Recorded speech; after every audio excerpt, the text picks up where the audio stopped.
민주당을 비롯한 6개의 야당이 윤석열 대통령에 대한 탄핵 소추안을 국회에 제출했습니다.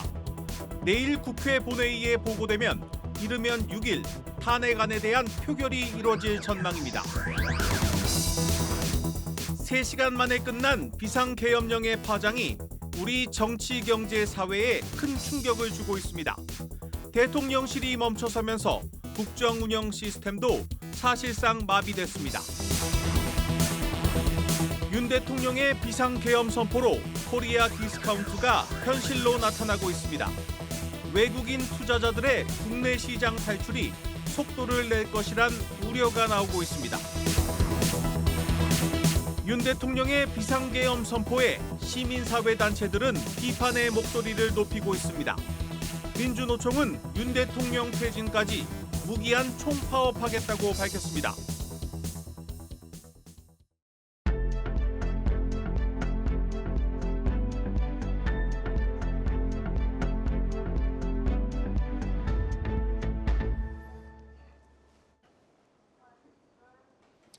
뉴스 플러스 시작합니다. 비상계엄령이 선포된 지 채 하루도 지나지 않아 대통령에 대한 탄핵 소추안이 국회에 제출됐습니다. 민주당을 비롯한 야당은 오늘 밤 12시 국회 본회의를 열고 윤 대통령에 대한 탄핵안을 보고할 예정입니다. 이르면 6일 탄핵안에 대한 표결이 이뤄질 전망입니다. 먼저 국회에 나가 있는 취재기자 연결해 보겠습니다. 전범진 기자, 현재 국회 상황은 어떻습니까? 네, 더불어민주당을 비롯한 범야권 6개 당은 오늘 오후 3시 국회 의안가를 찾아 윤석열 대통령에 대한 탄핵 소추안을 제출했습니다. 어젯밤 대통령이 추진한 비상계엄이 국회 통지 등 법적 절차를 지키지 않았고 국민 주권주의와 삼권 분립 등 헌법 원칙에 위배된다는 주장입니다. 민주당은 윤 대통령이 즉각적으로 자리에서 물러나지 않는다면 탄핵 절차는 진행될 것이라고 알렸습니다. 또한 국방부 장관과 행안부 장관, 육군 참모총장 등 계엄의 주요 관계자들도 고발 및 탄핵 대상에 포함될 것이라고 알렸습니다. 네, 야당이 불과 몇 시간 만에 빠르게 탄핵 카드를 꺼내 들었습니다. 여당인 국민의힘과의 협상 여부가 관건일 것 같은데 현재 국민의힘은 어떤 입장입니까? 국민의힘은 오늘 종일 의원총회를 진행했지만 의원들의 총의를 모으는 데는 실패했습니다. 앞서 여당 지도부는 대통령 탈당과 책임자 처벌, 내각 총사퇴라는 3가지 요구사항을 대통령실에 제출하기로 했습니다. 하지만 이를 인준하기 위한 의원총회에서 20명의 신윤계 의원들이 대통령 탈당에 반대하면서 당론 채택에는 실패했습니다. 국민의힘은 현재 의총을 재개해 탈당 요구와 탄핵 대응 방안 등을 논의하고 있습니다. 네, 국회에 다수석을 쥔 야당이 탄핵안을 꺼내들면서 7년 만에 또다시 탄핵 정국이 시작이 됐습니다. 정 기자, 파장이 만만치 않을 것 같은데 이 정치권에서는 이 탄핵안 표결 어떻게 전망하고 있습니까? 네, 우선 민주당은 내일로 넘어가는 자정, 즉 7시간 뒤에 본회의를 소집해 탄핵안을 보고하겠다는 계획입니다. 국회법에 따라 탄핵안은 보고 시점에서 24시간 이후 72시간 이내에 표결이 이루어져야 하기 때문에 빠르면 금요일 0시, 늦어도 토요일 23시 59분까지는 표결에 나설 것으로 예상됩니다. 대통령 탄핵을 위해선 찬성표 200표가 필요합니다. 현재 민주당을 비롯한 범야권 189석과 당론으로 탄핵에 찬성한 개혁신당의 3석을 포함하면 그래도 8개의 의원 석수가 더 필요한 상황입니다. 야권은 친한동훈계와 수도권 지역구 의원 등 여권 중도파에게 탄핵 동참을 요청하겠다는 방침입니다. 한 수도권 재선 의원은 이미 원내 지도부가 여당과 접촉을 시작했다며 이번 사태의 심각성과 국민의힘 내부 상황, 무기명 투표라는 특성 등을 고려할 때 8명을 확보하는 것은 그리 어렵지 않을 것이라고 자신했습니다. 지금까지 국회에서 한국경제TV 전범진이었습니다. 네, 대통령실 비서실장과 수석들이 모두 사표를 냈고 국무위원 전원도 물러나겠다고 밝혔습니다. 하지만 이 대통령실은 조용합니다. 비상계엄을 해제한 지 12시간이 넘었지만 대통령은 여전히 이렇다 할 반응을 내지 않고 있습니다. 이번엔 대통령실에 나가 있는 취재기자 연결해 보겠습니다. 임동진 기자, 지금 대통령실 분위기는 어떻습니까? 네, 취재 기자들의 출입을 제한하고 경계가 삼엄했던 오늘 새벽과 달리 안정을 찾은 모습입니다. 평소보다 조용한 분위기긴 하지만 직원들도 정상적으로 출근해 근무하고 있는데요. 다만 대통령실은 계속 말을 아끼고 있습니다. 대외 메시지를 담당하는 홍보수석과 대변인 등은 연락이 닿지 않고 있고 다른 참모진들과의 접촉도 어려운 상황입니다. 앞서 오늘 오전 정진석 대통령 비서실장 등 실장급과 수석비서관 모두 일괄 사의를 표명했는데요. 당장 업무 공백 등이 우려되는 만큼 윤 대통령이 이를 수리할지는 조금 더 지켜봐야 할 것 같습니다. 네, 윤 대통령이 오늘 예정됐던 일정들도 모두 취소를 했는데 임 기자, 이 대통령이 이제 좀 고민에 들어간 것 같습니다. 네, 윤 대통령은 오늘 오전에 예정됐던 마약류 대응 상황 점검 회의 등 공식 일정을 모두 취소했습니다. 당초 내일부터 7일까지 예정돼 있던 울프 크리스테르손 스웨덴 총리의 방한도 무기한 연기됐는데요. 윤 대통령은 크리스테르손 총리와 정상회담을 갖고 실제 협력 방안 등을 논의할 예정이었습니다. 다음 달 방안을 추진 중이었던 이시바 시게루 일본 총리 역시 계획을 수정할 것으로 예상됩니다. 당분간 비상계엄 사태의 여파로 윤 대통령의 대외 일정에 적지 않은 차질이 빚어질 전망인데요. 윤 대통령은 일정 취소 후 향후 전국 대응을 고심 중인 걸로 알려졌습니다. 네, 한밤중에 선포된 비상계엄령이 불과 6시간 만에 해제가 됐습니다. 임 기자, 이 윤 대통령의 정치 생명도 불확실해졌다, 이런 평가도 나오고 있습니다. 네, 윤 대통령의 기습 계엄 선포는 한밤의 폭풍에 그쳤습니다. 야당뿐 아니라 일부 여당 의원들까지 계엄 해제 요구 표결에 참여해 찬성표를 던지면서 이미 레임덕에 빠진 윤 대통령의 정치적 위치가 흔들릴 것이란 관측이 나옵니다. 또 최근 10%대까지 내려온 국정 지지율의 반등 기회도 사라졌다는 평가도 나옵니다. 그동안 공을 들였던 외교 관계에도 타격이 불가피한데요. 윤 대통령이 미국 바이든 대통령을 비롯해 다양한 정상회담에서 강조했던 것이 민주주의의 수호였기 때문입니다. 미국과 유럽, 유엔 등은 민주주의에 대한 응원의 메시지를 내며 우리 국회의 계엄 해제를 지지했습니다. 지금까지 대통령실에서 전해드렸습니다.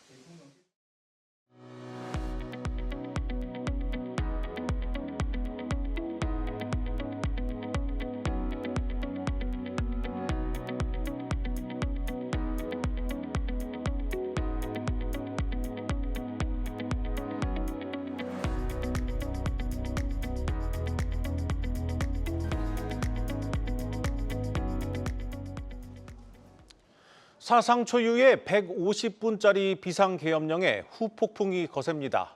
이 금융시장의 혼란이 예상되자 금융당국은 시장이 정상화될 때까지 유동성을 무제한으로 공급하겠다며 사태 수습에 나섰습니다. 먼저 김예원 기자입니다. 지난밤 윤석열 대통령의 비상계엄 선포 직후 원달러 환율은 한때 1,442원까지 치솟았고 뉴욕 증시에 상장된 한국물 상장 지수펀드, 일부 상장 기업들의 주가가 급락했습니다. 이에 금융당국은 잇따라 긴급회의를 열고 금융시장 안정화를 위해 무제한 유동성을 공급한다는 방침을 밝혔습니다. 김병환 금융위원장은 10조 원 규모의 증시 안정펀드가 언제든 즉시 가동할 수 있게 하겠다고 말했습니다. 이 밖에 40조 원 규모 채권시장 안정펀드와 회사채 CPMA 프로그램 등을 최대한 가동하겠다고 덧붙였습니다. 한국은행도 이날 오전 임시금융통합위원회를 열고 단기 자금 공급 방안을 논의했습니다. 임시금통위가 개최된 건 2020년 3월 코로나 팬데믹 이후로 4년 만에 처음으로 이번이 역대 4번째입니다. 한은은 우선 오늘부터 내년 2월 말까지 비정례 환매 조건부 채권 매입을 시작합니다. 보통 정례적으로 금융기관 등에서 RP를 사들이는 방식으로 시장의 유동성을 공급하는데 금융시장이 불안한 만큼 비정례 매입으로 시장을 빠르게 안정시키겠다는 계획입니다. 이번 임시금통위에서 국채, 정부 보증채 등에 더해 산업금융채권, 중소기업 금융채권 등으로 RP 매입 대상을 확대하기로 했습니다. RP 매매 대상 기간도 국내은행과 외은지점 전체, 증권사 등으로 대폭 확대했습니다. 이 밖에 필요시에 국고채 단순 매입, 통화안정증권 환매 등도 충분한 규모로 실시하겠다는 방침입니다. 현재 자금시장 경색 우려는 상대적으로 낮다고 평가했지만 한은은 코로나19, 2022년 레고 사태 수준까지 유동성 공급을 확대해 시장을 안정시키겠다고 강조했습니다. 상황이 많이 높으면 코로나19나 2020년 채권시장 불안, 그때보다는 지금 금융시장 상황은 상대적으로 안정적이라고 보고 있습니다. 시장에 필요로 하는 자금 수요만큼 저희가 다 공급할 계획입니다. 아울러 환율이 오르면서 우려가 이어졌던 외화 유동성에 대해선 양호한 수준이라고 설명했습니다. 환율이 급등할 시 외화 RP 매입을 통해 외화 유동성을 공급하는 등 조치를 적극 시행하겠다는 방침입니다. 지금 뭐 외화의 혁성 상황이 지금 큰 문제가 없는 상황이기 때문에 외화 자금 시장 쪽에서는 지금 뭐 크게 또 다른 모습이 아직은 안 나타나고 있는 상황이라고 이해하고 있습니다. 밤사이 변동성이 굉장히 올라갔던 건 사실이고 그 올라갔던 게 다시 내려오는 상황이 좀 안정적인 모습을 지금 보이는 방향으로. 이날 원달러 환율은 1,418원대에 거래를 시작해 7.2원 오른 1,410.1원에 마감하며 상승폭이 다소 진정된 흐름을 보였습니다. 다만 비상계엄 사태 이후 정치적 불확실성이 극대화되면서 국내 금융시장의 단기적인 변동성 확대는 불가피해 보입니다. 한국경제TV 김연입니다. 취재 기자와 자세히 들여다보겠습니다. 증권부 조현 기자 나왔습니다. 조 기자, 저희가 어젯밤에 긴급 뉴스를 전해드릴 때만 해도 오늘 장이 열리면 이른바 패닉셀이 쏟아질 것이다 이런 얘기를 하지 않았습니까? 그런데 약세를 보이긴 했지만 이 간밤에 우려했던 것만큼은 아닌 것 같습니다. 그렇습니다. 오늘 코스피 1.97% 떨어진 2,450선에서 그리고 코스닥은 1.91% 내린 677선에서 개장했습니다. 특히 코스피는 장 초반 이 비상계엄 사태로 인한 투심 악화로 한때 2,440선까지 밀렸다가 당국이 긴급 대책을 발빠르게 발표하면서 낙폭을 일부 회복했는데요. 하지만 불확실성이 상당히 남아있는 만큼 오르내리기를 거듭하다가 전날보다 1.44% 떨어진 2,464로 장을 마쳤습니다. 코스닥도 1.98% 하락한 677.15로 마감했습니다. 시가총액 상위주들을 보면 삼성전자가 1% 가까이 그리고 LG에너지솔루션과 현대차가 각각 2%대 약세를 보였고 KB금융과 신한지주 등 금융주가 마이너스 5에서 마이너스 6%대로 떨어졌습니다. 증권가에서는 이번 계엄령 사태로 인한 주가 변동성이 단기에 그치고 점차 안정을 찾아갈 것이다 이렇게 보고 있는데요. 하지만 외국인들은 다시 셀코리아로 전환한 모습입니다. 그러니까 어제 외국인들이 오랜만에 순매수에 나서면서 2,500선을 다시 돌파를 했는데 불과 하루 만에 좀 분위기가 크게 달라진 것 같습니다. 그렇습니다. 외국인이 9월 이후부터 줄곧 팔지 않았습니까? 그래서 주간 기준으로 보면 무려 14주 연속 국내 주식을 팔고 있습니다. 코스피에서만 순매도 금액이 무려 17조 원에 달하는데요. 어제 유가증권시장에서 보여준 외국인의 순매수세는 지난 8월 30일 이후 최고치였습니다. 그러니까 올 하반기 길었던 외국인의 셀코리아도 다소 잦아들지 않을까 이런 기대가 커진 거죠. 그런데 간밤에 비상계엄 사태가 터졌고 오늘 장 초반까지만 해도 외국인들이 코스피 200 선물을 순매수하는 흐름이 포착되기도 했지만 결국은 현물과 선물 모두 순매도세를 키웠습니다. 오늘 유가증권 시장에서 개인과 기관이 각각 3,300억 원대, 235억 원 순매수를 보인 반면 외국인은 4,082억 원 매도 우위를 나타냈습니다. 그리고 외국인은 코스닥 시장에서 148억 원, 그리고 선물에서도 3,783억 원 매도 우위를 나타내면서 오늘 국내 증시를 끌어내렸습니다. 이번 사태로 외국인들의 추가 이탈 우려가 커지고 있습니다. 조 기자, 오늘 그 S&P 국제신용평가사 S&P가 연 세미나를 다녀왔다고 들었는데 이번 사태가 우리 국가 신용도에 미칠 영향 어떻게 진단을 했습니까? 네, 스탠다드 푸어스는 일단 먼저 이번 사태가 당장 한국의 국가 신용 등급을 바꿀 정도는 아니다 이렇게 평가를 했습니다. 현재 S&P가 부여하고 있는 한국의 신용 등급이 더블 A죠. 이는 21개의 등급 중에 세 번째로 높은 등급입니다. 그래서 국가 신용 평가를 담당하고 있는 김행탄 S&P 아태 지역 전무는 예상치 못했던 상황은 분명하지만 한국이 이 같은 엄청난 쇼크도 충분히 흡수를 하고서 정상적인 상황으로 단 몇 시간 내에 돌아갈 수 있었다는 사실만 봐도 한국의 제도적인 기반 자체가 견실하고 건전하다 이렇게 진단을 했습니다. 다만 글로벌 투자자들이 이번 사태를 마이너스 쇼크 요인으로 보고 있으며 일부는 투자 의사 결정에 부정적인 영향을 미칠 수 있다 이렇게 전망을 했는데요. 실제 내년 이 아시아 내에서 한국을 다른 국가와 비교했을 때 수출이나 성장 전망이 일부 흐릿해진 가운데 정치적 리스크까지 더해진다면 상대적으로 앞으로 더 매력적인 투자처로 향할 수 있을 것이다. 이런 설명입니다. 김행탄 전무의 이야기를 직접 들어보겠습니다. With the events of last night, I think some of them, at least, will begin to start imputing political risk into their calculations. We do know that the longer people continue to be conscious of worried about political risk in Korea, the bigger the impact cumulatively will be on economic development in the country. 그러니까 당장 우리 국가 신용 등급에는 직접적인 영향은 없지만 한국에 대한 투자 의사 결정은 달라질 수 있다고 해석이 됩니다. 조 기자, 그렇다면 우리 기업들이 받을 영향에 대해서는 어떻게 평가를 했습니까? 이 역시 크게 다르지는 않습니다. 기업들이 이번 사태로 인해서 투자 계획이라든지 또 재무 상황, 자금 계획 그리고 주주 환원 정책까지 유의미한 변화를 발생할 것으로는 보여지지 않는다. 이렇게 판단을 했는데요. 다만 이번 사태가 탄핵 전국 진입 가능성이 커지고 있고 국정 불안 요인까지 남아 있어서 기업들이 과거처럼 투자해도 되는 환경인지 그들의 사업 계획을 어떻게 추진해 나가는지는 한번 살펴볼 것이라고 말했습니다. 기업 신용 평가를 맡고 있는 앤디 리우 전무의 이야기도 들어보겠습니다.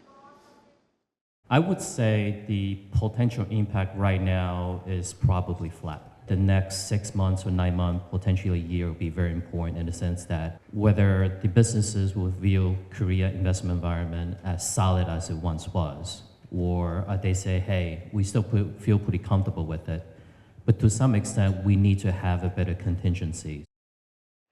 네, 한편 국내 증권가에서도 올 연말까지 외환과 채권, 주식 모두 트리플 약세를 보일 수 있다며 외국인들의 자금 이탈 압력이 단기적으로 커질 수 있는 만큼 시장 내 불확실성 반복에 대비하는 전략이 필요하다. 이런 조언이 나오고 있습니다. 네, 잘 들었습니다. 증권부 조현 기자였습니다.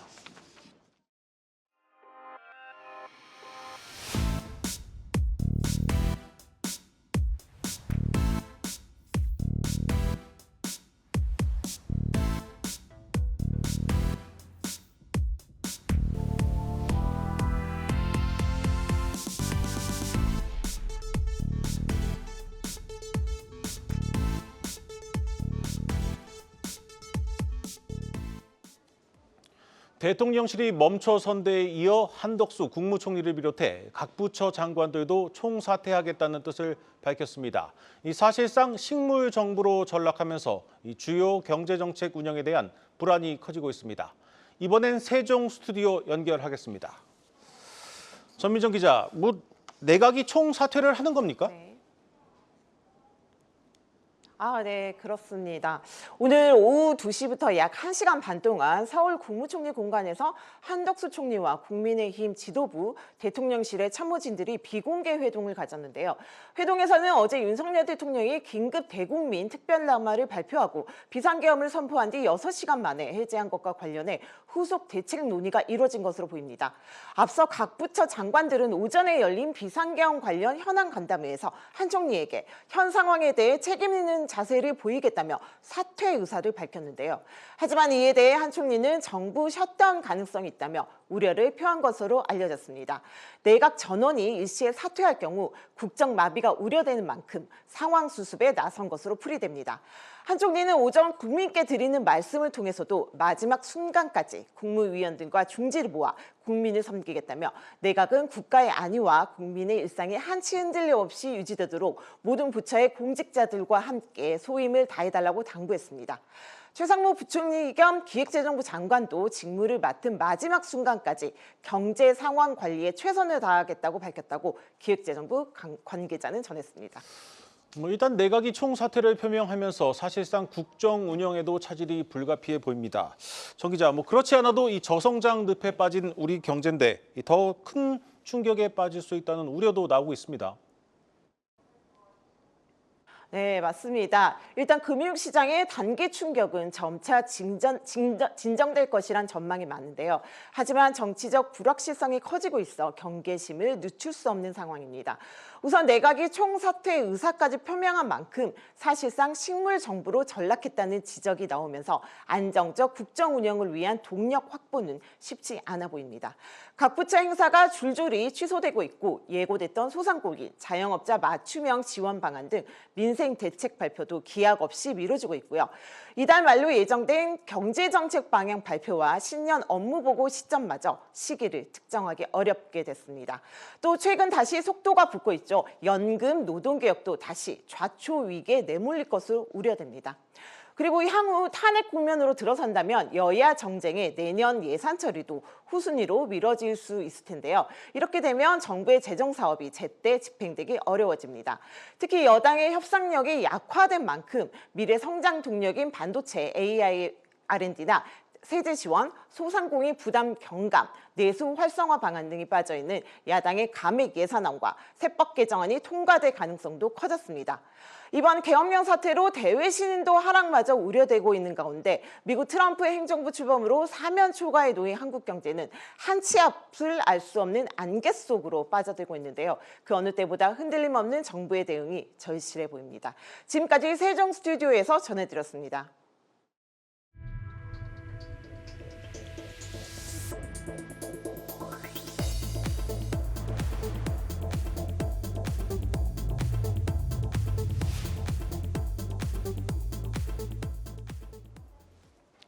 오늘 밤 전국 곳곳에서는 이 촛불이 켜질 것으로 보입니다. 시민사회단체들이 비상계엄 선포에 대해 비판의 목소리를 높이고 있는 가운데 민주노총은 윤 대통령이 퇴진할 때까지 무기한 총파업하겠다고 밝혔습니다.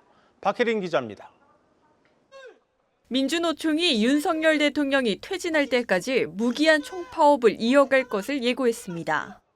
조합원들은 오전 9시부터 광화문 광장에 모여 윤석열 정권의 퇴진을 강하게 요구하고 있습니다. 윤석열 정부가 계엄을 선포하면서 반헌법적인 그리고 군합발로 국회를 짓밟는 내란을 저질렀습니다. 민주노총은 윤석열 퇴진 때까지 총파업을 결의했습니다. 당장 내일부터 전국 철도 노동조합이 총파업에 돌입합니다.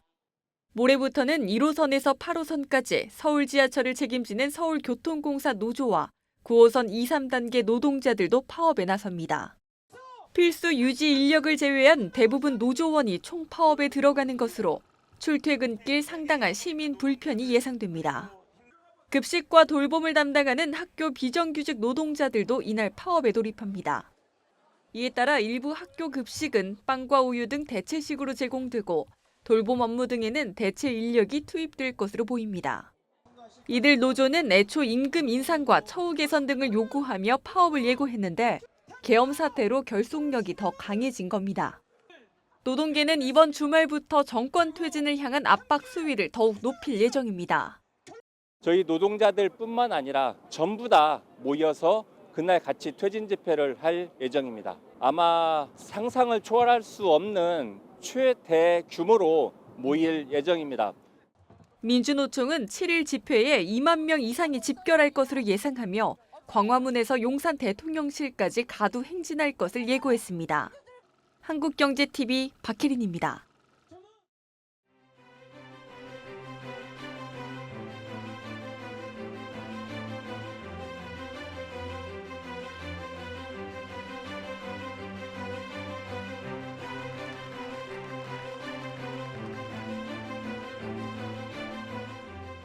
오늘 다산경영상을 수상하시는 두 분도 혁신을 통해 우리 경제의 새로운 미래를 열어가고 계십니다. 한국경제신문은 앞으로도 더 많은 기업인이 혁신 경영을 펼칠 수 있도록 옆에서 적극 돕겠습니다.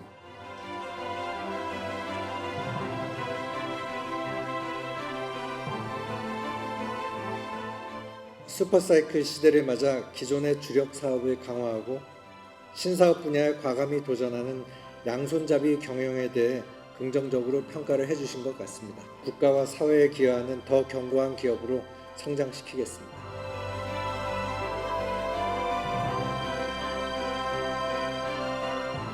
매우 영광스럽게 생각함과 동시에 이 상에 걸맞는 부끄럽지 않은 경영이 되도록 더욱 노력하겠습니다.